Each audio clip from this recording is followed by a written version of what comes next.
In the midst of social distancing and business lockdowns, a freelance writer and a graphic artist bought a bus, converted it into a tiny home on wheels, and moved out of our 4-bedroom house.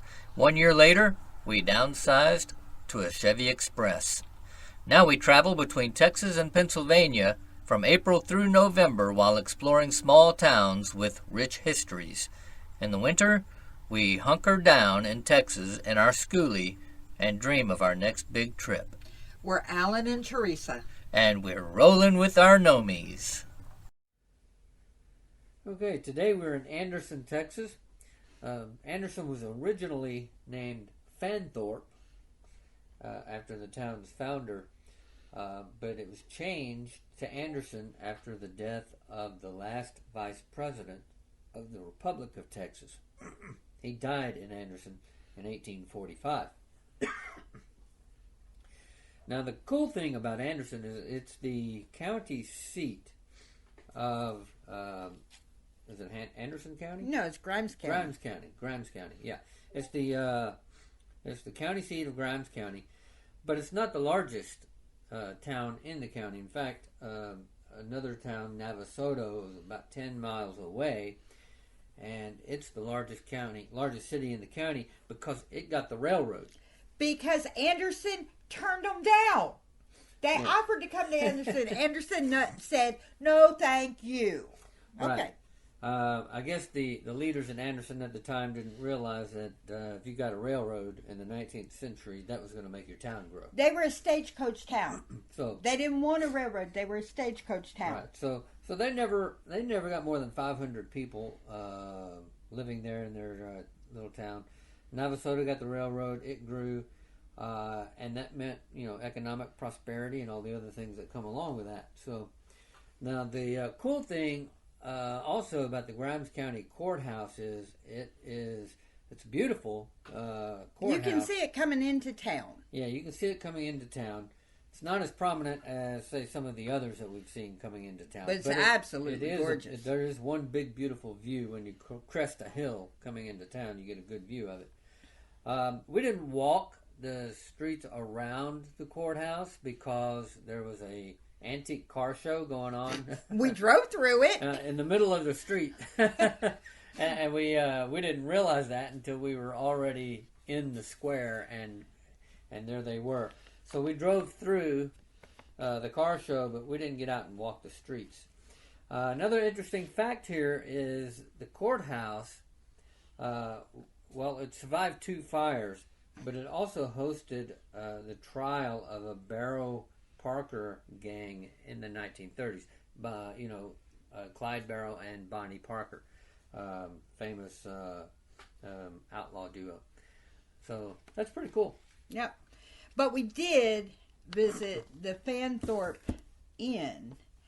It's a Texas historical site in Anderson, and we were able to walk the grounds and photograph the different rooms in the inn. And we can tell you a little bit about them. So the parlor served as a leisure center for guests of the inn, as well as local people, local residents, and travelers waiting for stagecoaches. And family items include the mantel clock and square game table. It was really a pretty room. The master bedroom is across the dog trot. It's not actually a hallway because there's no closure. So it's across the dog trot. And it was Henry and Rachel's bedroom. It was also used by their children.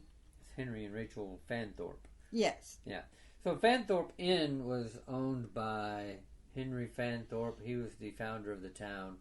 And he actually donated the land for the town of Fanthorp or Anderson. Yeah, so he donated the land. He was the founder. So the city was named after him to start with before it was changed to Anderson. At any rate, the master bedroom was used by Henry and Rachel. And Rachel was Henry's third wife, by the way. I don't know what happened to the first two. And it was used also by their children, John Henry and Mary Ann, until they were old enough to go upstairs, or on occasion when the inn was full, and guests were using the kids' bedrooms, they would move downstairs. The Fanthorp Inn was also designated as the first post office in the region. Yeah, that was in like 1835. Yeah, Fanthorp served as postmaster until 1840, but the office remained on the property until the 1850s. Nice. Also included some guest rooms and a common room where several guests would share, sleeping quarters and whatnot. And then down the hall were some private rooms. 4 of 6 of the rooms for guests who stayed at the inn. It showcases them. You can actually walk through, look in the rooms, and they're nicely decorated. Yeah, we have. As we're walking through, you're seeing the different rooms that were there. The mother and children's room, the judge's room, the lawyer's room. Yeah, land surveyor's room. Right. And Sam Houston's room. He had his own room. And all of these rooms are above the dining room. And you'll notice in the dining room they have what they call a puncheon. It's a fan.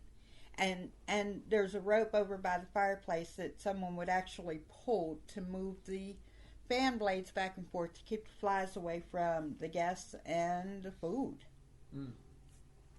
That was likely done by an enslaved child. Probably. Yeah. Probably. Interesting. And outside there is, it's not noted in any of their documentation, but it struck us. Texas is notably hot and dry over the summer. So there is actually a stone cistern and guttering, which works great, I would assume, and worked well at the time.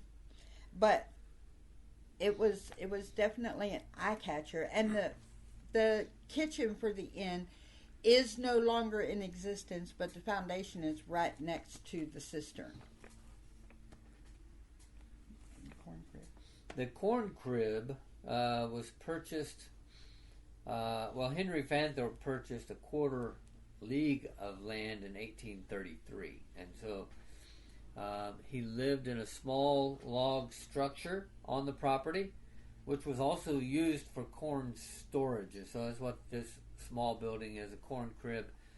Inspection of the structure indicates it's not the original cabin that he lived in.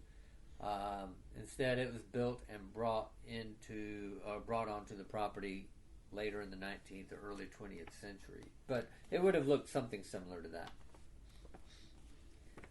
There was also a barn with a stagecoach in it here on the property, which served as housing for, it's for their it's basically for the reproduction of. It's not the original stagecoach. They rebuilt one and made it look like the original.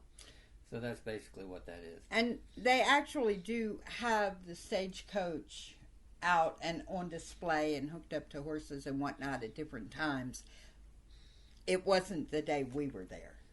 Yeah. So and their literature says it's a replica of the 1820s model, which would have been used by the H.M. Black Stage Company in the 1850s. When it was stopping at this inn, and you can see the pictures from the edge of the property, what it would have looked like when that stage was arriving from Houston. It's really quite cool. Yeah. And we also got to walk through the cemetery across the road, which housed different notable people's graves, like Kenneth Lewis Anderson, who was he's the person that the town was named after he died in the Fanthorp Inn. Yeah, he was a congressman, a speaker of the House, and the last vice president of the Republic of Texas. Henry Fanthorp, the founder of the community and the innkeeper there, is also buried in the cemetery. He died from yellow fever. Henry did. Yeah, in 1867. As did his wife, November 2nd of 1867. Yeah, about a month later. Just a few days later, actually. He died on October 31st. She died November 2nd. Yeah, and they have various family members also buried there. But overall, it was an awesome visit. Yeah, we definitely recommend going to Fanthorp Inn and visiting Anderson, Texas, if you're in the area, the Grimes County area. And we will see you next week. Alright, if I don't do this right, then I'm going to be on the bad side of my wife. So y'all bear with me and pray for me. But while you're doing that, don't forget, share us with your friends. Like us if you like us if you don't. Subscribe to the channel. It helps us out. God bless.